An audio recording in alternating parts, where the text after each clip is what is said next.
Le magazine des jeunes entreprises à Taïwan, Graines de Business.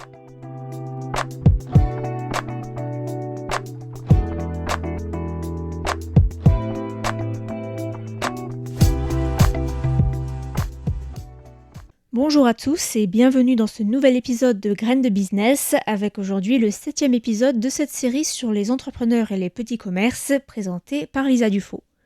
Aujourd'hui, je vous invite à découvrir le monde du toilettage canin puisqu'on rencontre aujourd'hui Huang Yongcheng, propriétaire de Miko, un petit salon de toilettage pour chiens qu'il a ouvert en 2005. Huang Yongcheng a déjà quelques 25 années d'expérience dans le métier puisque l'ouverture de son magasin a été précédée de quelques mésaventures, avec notamment l'ouverture d'un premier salon avec un ami avec lequel la relation s'est rapidement détériorée. J'ai commencé à faire ce travail parce qu'un ami à moi était déjà dans le métier et m'avait demandé de l'aider, puis il m'a proposé d'être son associé. Mais ça ne s'est pas bien passé et on s'est séparés pour travailler chacun de notre côté, tous les deux dans le même quartier. C'est moi qui suis parti pour ouvrir mon magasin, mais je suis resté pas loin car nos clients étaient tous ici, donc je ne voulais pas avoir à tout recommencer depuis le début. Et aussi parce que j'estimais qu'il ne m'avait pas compensé correctement. Beaucoup de clients l'ont suivi lorsqu'il est parti ouvrir son propre salon dans le quartier de la rue Wuxing, au sud de la Tour 101. Des clients qui, pour beaucoup, viennent le voir chaque semaine depuis de nombreuses années. Je ne dirais pas que j'aime vraiment avoir mon propre salon, mais mes clients viennent me voir depuis que leur chiot est petit, jusqu'à la fin de leur vie. J'ai donc un sentiment de responsabilité. Si j'arrêtais de travailler, je pense que de nombreux clients seraient embêtés, car chaque chien a sa propre personnalité, et parfois ils ont du mal à s'habituer à de nouvelles personnes, à un nouvel environnement. Donc j'ai continué jusqu'à maintenant. Taïwan comptait l'année dernière 1,46 million de chiens de compagnie contre 1,2 million au milieu des années 2010. Le nombre de chats de compagnie a récemment dépassé celui des chiens avec 1,74 million de chats qui étaient enregistrés auprès des autorités en 2025. Huang Yongcheng a lui-même toujours aimé les chiens et en a eu jusqu'à 13 à un moment donné. C'est une tendance qui se confirme chaque année dans le pays. Les Taïwanais préfèrent prendre des animaux de compagnie que faire des enfants. En 2022, les autorités ont rapporté 170 000 nouveaux animaux de compagnie enregistrés au cours des 9 premiers mois de l'année, contre moins de 140 000 nouveau-nés. Cette tendance se traduit par un marché très porteur pour toutes les entreprises qui proposent des produits ou des services liés aux animaux de compagnie.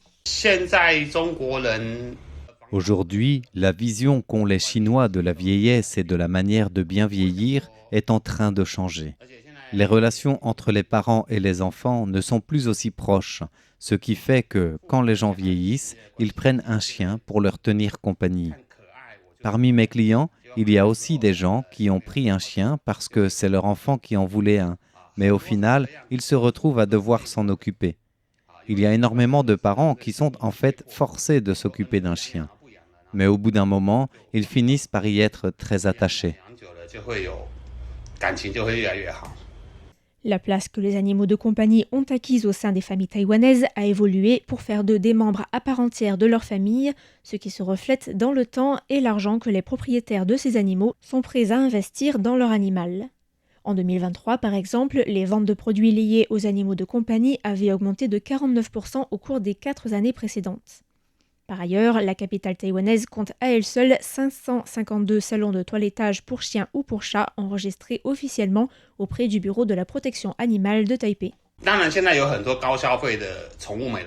Aujourd'hui, il y a beaucoup de salons de toilettage de haut standing, faits pour les gens qui sont prêts à beaucoup dépenser pour leur animal de compagnie. La plupart des salons de toilettage pour chiens proposent des séances avec douche pour 1000 ou 1200 dollars taïwanais, environ 30 €. Certains salons proposent des tarifs avec plus de services et ça monte jusqu'à 4000 voire 5000 dollars taïwanais, 110 à 135 €. Ils proposent des services de spa avec massage et tout le tralala. Mais ce n'est pas quelque chose que les familles moyennes peuvent se payer. Ici, on a deux principaux choix. Le petit toilettage, où on douche le chien et on lui coupe les ongles. On leur coupe aussi les poils au-dessous, les pattes et au niveau du derrière, et enfin on arrange un peu la tête, les yeux, etc. Le grand toilettage comprend une coupe pour le corps tout entier. Huang Yongcheng affirme que ces opportunités commerciales font que certains salons négligent parfois la qualité du service pour le profit. On a pas mal de clients qui viennent toutes les semaines de manière régulière. L'avantage, c'est que je peux savoir avec certitude combien de clients j'aurai le lendemain. Ça apporte une certaine stabilité. Et pour eux, c'est aussi avantageux car il y a une réduction. En général, je tourne autour de 10 chiens par jour, mais ça dépend aussi de la race du chien, du choix de toilettage. Par exemple, les teckels sont assez rapides à faire, car ils ont le poil court. Il n'y a pas grand-chose à couper. Mais si c'est un caniche, alors ça prend plus de temps. Et puis le temps qu'on y passe dépend aussi du caractère du chien. S'ils sont un peu féroces, c'est plus difficile et il va peut-être falloir qu'on s'y mette à deux. Dans ce cas-là, je m'assure de ne pas programmer trop de clients pour être sûr d'avoir le temps. Alors que dans des chaînes de toilettage, les patrons ne pensent souvent qu'à gagner de l'argent et ils acceptent tous les clients, peu importe les chiens. Le résultat, c'est que ce sont les employés qui souffrent et qui sont épuisés. Mais dans mon salon, je veux m'assurer de maintenir une certaine qualité du service. S'il y a trop de clients, je les programme un autre jour. Mais le propriétaire du salon explique que depuis l'entrée en vigueur, le 1er janvier 2026, de nouvelles règles régissant les services de salon de toilettage, son travail est devenu beaucoup plus compliqué. C'est d'abord la Commission de protection des consommateurs qui a annoncé le 12 mai 2025 les provisions des contrats standards pour les services de toilettage de chats et de chiens, un ensemble de règles visant à réguler le secteur. Il s'agissait par exemple d'obliger les salons de toilettage à afficher une grille de prix transparente, à encadrer les éventuelles hausses de prix au moment de payer la facture ou les frais supplémentaires que doivent payer les clients qui sont en retard pour venir chercher leur animal, causant ainsi des problèmes logistiques pour les salons. Je ne prends plus les clients dont le chien est agressif depuis l'entrée en vigueur le 1er janvier dernier de la nouvelle réglementation du ministère de l'Agriculture. Il y a beaucoup de règles qui n'ont pas de sens. Le ministère n'a à aucun moment consulté les entreprises du secteur avant de décider de ces nouvelles règles. Par exemple, si on se fait mordre par le chien d'un client, du moment où on a accepté de prendre en charge le chien, il est sous notre responsabilité, donc on ne peut pas demander de dédommagement. Autre exemple, si on coupe les ongles d'un chien, parfois le client demande à ce qu'on coupe un peu plus court pour que ça ne repousse pas trop avant la prochaine visite. Tout va bien, mais si une fois dehors le chien court partout, se blesse et saigne de l'ongle, le client peut nous demander de le dédommager. Encore autre chose, parfois il y a des clients qui viennent et qui savent très bien que leur chien mord, mais quand on leur demande au moment de prendre en charge leur chien, ils nous disent que non, il ne mord pas, il est très sage. Mais en fait, on se fait mordre et la première chose que le client demande quand il revient, c'est « Alors, il a été sage? Il ne vous a pas mordu ?» Ça veut dire qu'il sait très bien. Mais les clients ont peur que, s'ils nous le disent, on refuse de prendre le chien. Alors du coup, c'est pour notre pomme. Huang Yongcheng explique que les salons font face à un autre risque, celui que les chiens amenés au salon aient des problèmes de santé que leur propriétaire ne connaît pas encore. Si on nous amène un chien, qu'on le prend en charge et qu'on le met dans une cage en attendant de s'en occuper, mais que, sans même l'avoir touché, il meurt, qui est responsable? La nouvelle réglementation dit que, dans ce cas-là, c'est le salon de toilettage qui est responsable et qui doit payer des dommagements et négocier un montant avec le propriétaire. Si aucun accord n'est trouvé, ça va jusqu'au tribunal et le salon peut avoir à payer plusieurs millions de dollars taïwanais. Mais il faut savoir que les petits chiens, surtout âgés, ont le cœur plus fragile. Le risque de décès est plus élevé, mais ça ne se voit absolument pas de l'extérieur. J'ai moi-même beaucoup de clients dont le chien est âgé et c'est souvent moi qui me rends compte qu'il a un problème de cœur et qui leur dit d'aller voir un vétérinaire. Ces chiens peuvent mourir ou s'évanouir à cause du stress causé par les aboiements des autres chiens, ou même quand ils sont trop excités. Mais aujourd'hui, il y a Internet. Avant, quand ça n'existait pas, le client venait depuis longtemps et savait que je faisais très attention aux chiens dont je m'occupe. Si ce genre de choses arrivait, je leur expliquais que peut-être le chien avait un problème médical et le client était compréhensif. Aujourd'hui, avec Internet, dès que ce genre de choses arrive, les gens vont sur les réseaux sociaux et commencent à critiquer. Ça passe dans les journaux, ça va en justice. Alors, si le salon de toilettage appartient à une chaîne, l'entreprise préfère préserver sa réputation et payer, tout simplement. Vous voulez 500 000 dollars taïwanais, 13 500 euros, je vous les donne. Les gens partagent ensuite et les autres imitent. C'est plus difficile pour les petites boutiques de gérer ce genre de situation. Le propriétaire du salon reconnaît qu'il est nécessaire d'encadrer le secteur, mais fustige la manière dont les nouvelles règles ont été imposées. Avant, toutes ces choses n'étaient pas régulées. Et je trouve que c'est une bonne chose que le ministère de l'Agriculture veuille réguler le secteur, mais pas sans discuter avec les professionnels. Le résultat de ces nouvelles réglementations, c'est que beaucoup de salons de toilettage refusent de prendre en charge les chiens qui ont plus de 10 ans, car les chiens sont considérés comme âgés à partir de 8 ans et qu'après ça, les problèmes de cœur sont plus fréquents. La nouvelle réglementation comprend aussi une disposition qui n'a pas de sens.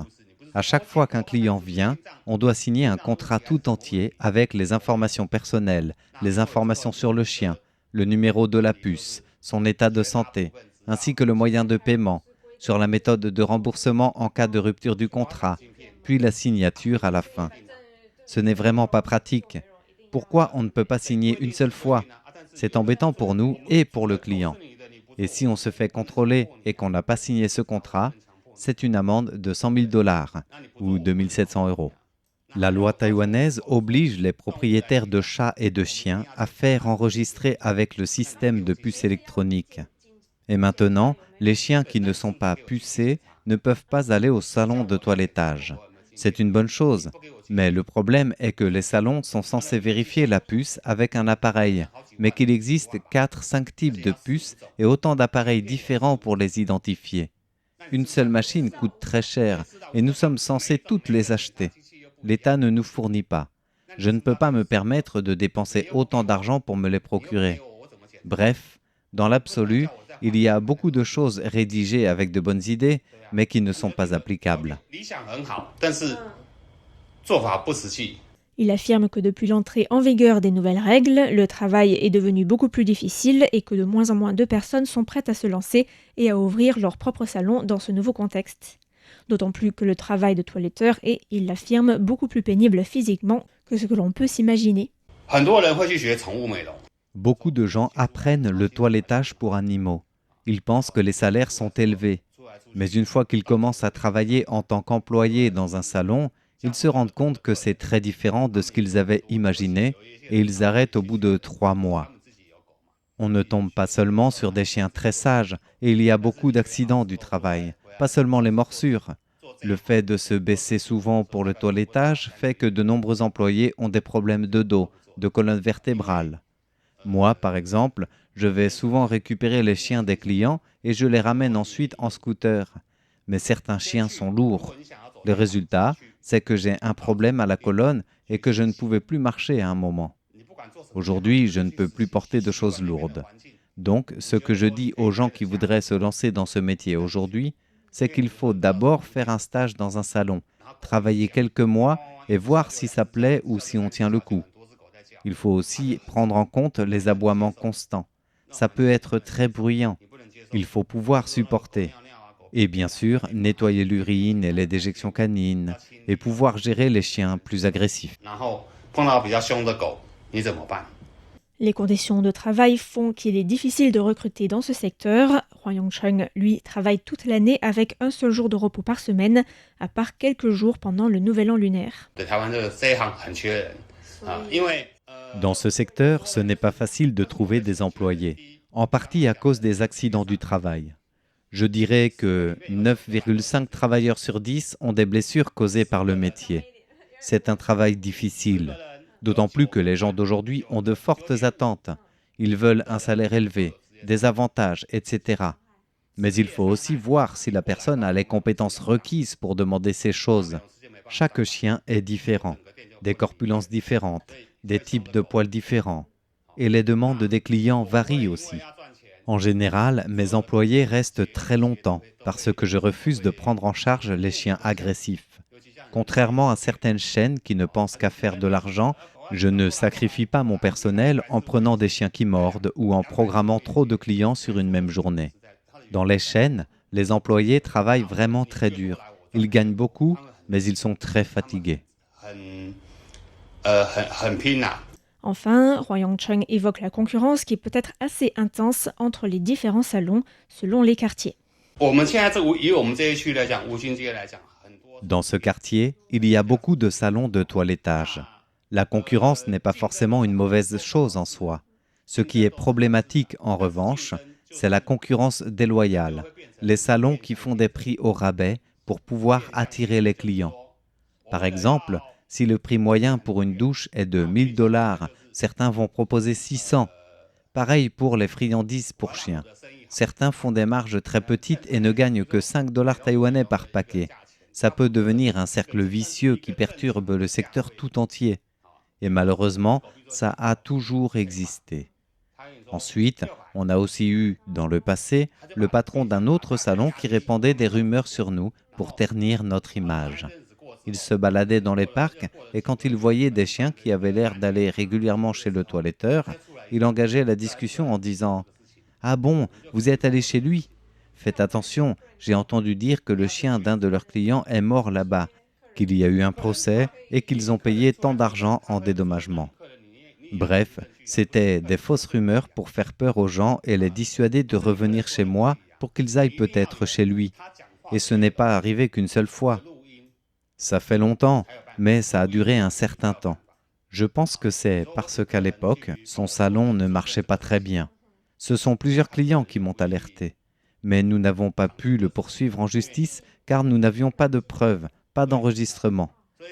Donc oui, la compétition est assez intense.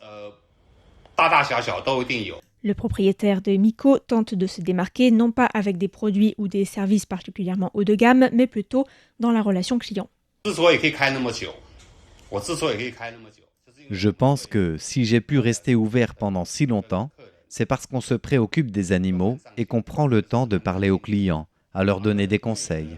J'ai par exemple un client qui a eu une dépression et un trouble panique.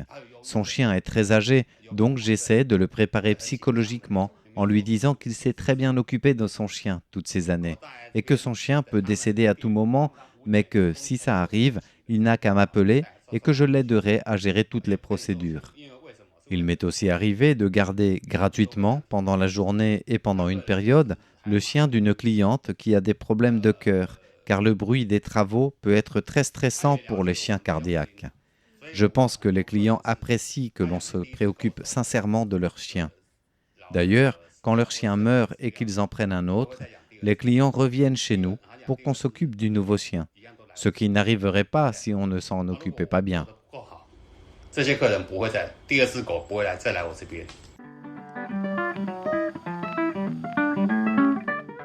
Nous arrivons déjà à la fin de cette émission, mais je vous donne rendez-vous jeudi prochain pour un nouvel épisode de cette série Graines de Business sur les entrepreneurs de petits commerces. Merci à tous pour votre écoute et à bientôt sur RTI.